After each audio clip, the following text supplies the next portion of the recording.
Like, this is so unbelievably dishonest that he's using the ultra requirements as an argument against PC, as the standard PC needs to live up to, but PlayStation doesn't even live up to the minimum requirement standards. G'day everyone, it's your boy, Jordan CS No here, and welcome back to another cringy-ass video on the dark web. And today, of course, we're talking about Sony fanboys, because I don't really make many other videos on this channel. Haha, fuck. I should think of some original content. Just kidding, never happening. Anyway, today we have a very particularly salty Sony fanboy. Of course being Saltiest Gaming, who I'm sure you've heard of. I'm sure I've covered some of his takes in the past, maybe in my Twitter videos, but I've never actually watched one of his videos because, well, they're kind of fucking unbearable. But one of my fans sent me this incredible take from him, titled, Mark Cerny and the PS5 End the PC Master Race. And by the way, that's in all caps. I've never seen so much crying in my life. Now, if you're wondering why this video was made, I'm assuming it's because of the whole Forspoken controversy, because, if you haven't heard, Forspoken came out and it's been performing like shit on the PS5. Like, not as in sales-wise, as in literal performance. Like, it literally doesn't run above 40 FPS. Digital Foundry made a whole video on it, it's hilarious, and PlayStation fanboys were just coping and seething, and they've been resorting to some desperate measures while coping and seething. Mostly using Microsoft laying off 10,000 employees as fuel for the console war. I don't know, somehow trying to make fun of PC gamers. It's really not working. And no doubt, that's what this video is. So, without further ado, let's just get straight into it. Just like I got straight into your mom.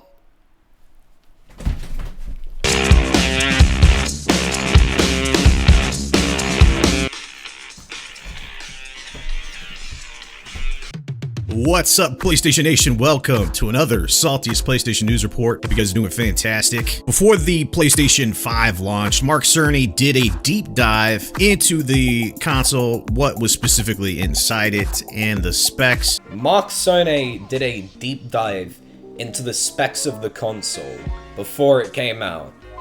So he's reporting on something from 3 fucking years ago. Okie dokie, my friend.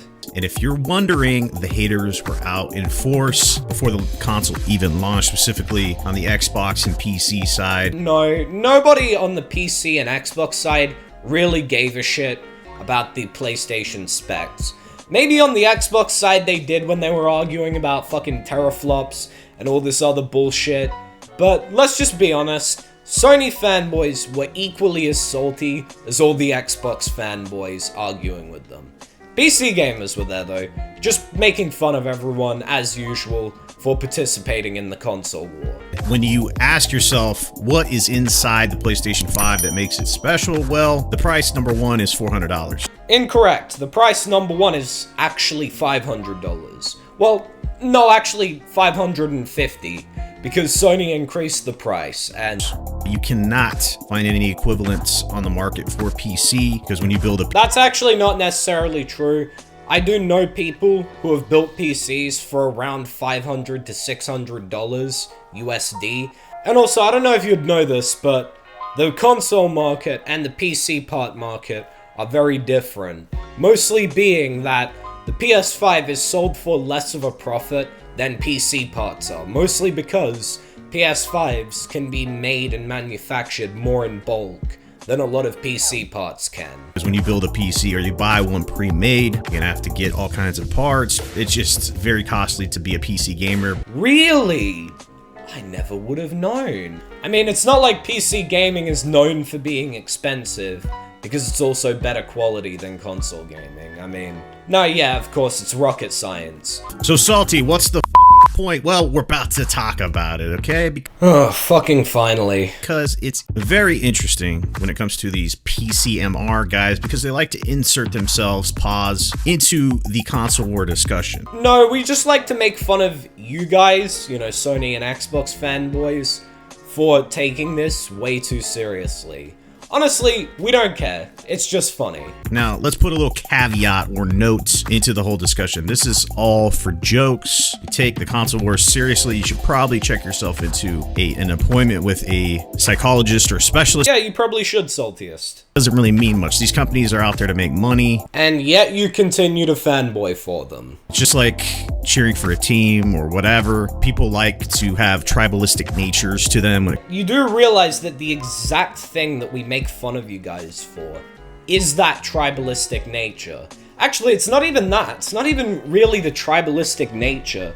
It's more the fact that you guys seem to see these companies as almighty benevolent gods that can do no wrong, and fanboy for these companies. That's more the thing that we make fun of you guys for. It comes to human beings, and the same goes for your favorite console. I personally think that it's impossible to kind of be a neutral in this situation. You think it's impossible to look at things neutrally and objectively, you know, and say like, okay, PlayStation does this good, this bad, Xbox does this good, this bad.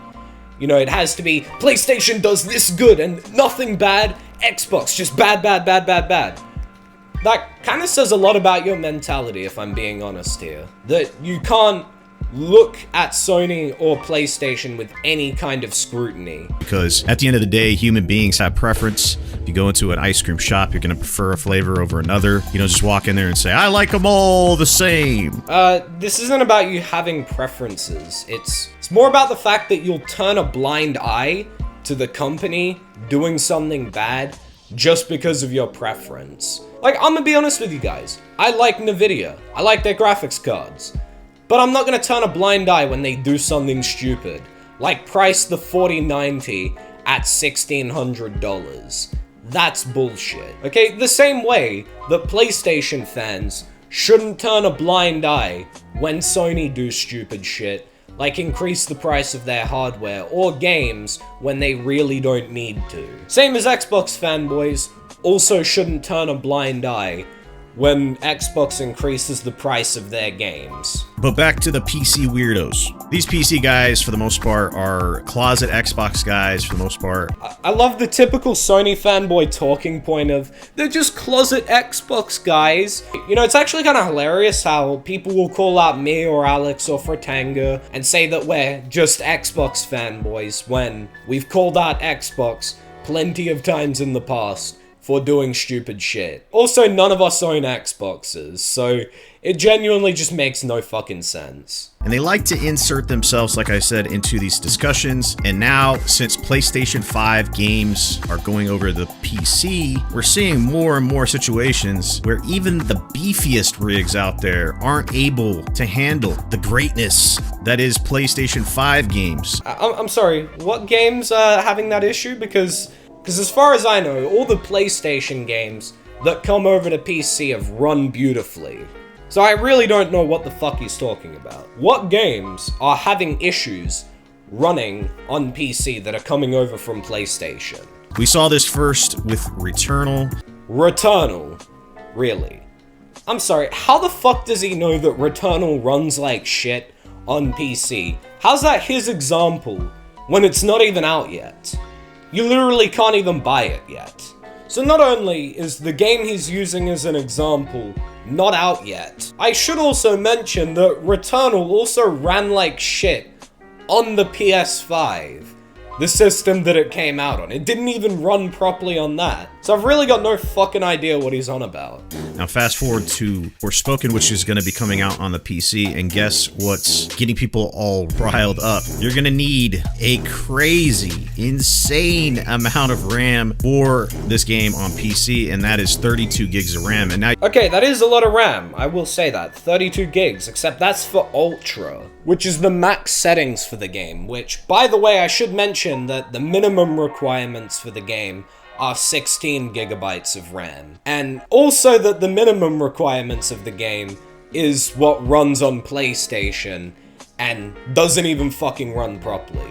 Like, this is so unbelievably dishonest that he's using the Ultra requirements as an argument against PC, as the standard PC needs to live up to, but PlayStation doesn't even live up to the minimum requirement standards. There's frame drops and everything with that. Which I should mention, don't even run on PlayStation. You're asking yourself, well, how is that possible considering that there's only 16 gigs of GDDR6 RAM in the PlayStation 5? Yeah, exactly. It isn't possible. That's why the game runs like shit. Well, the console is a closed platform, therefore it's easier for developers to develop for the system. They've spoken on that subject numerous times. Even before the PlayStation 5 launched, they had the dev kits. People reported how pleased they were and how easy it was to develop for PlayStation 5. So it's easier for them to develop games for the PlayStation 5, but the game still doesn't run properly. And then when you're porting those games over, you have to have other teams work on it, and guess what? The minimum specs for PC are gonna be a lot higher. Now, according to all these PC guys, they have the latest and greatest technology out there. It doesn't matter how much these PC parts cost, they're gonna have the best. Even if graphics cards are $2,000, it shouldn't be an issue, so... Okay, let's just break this shit down. So, firstly,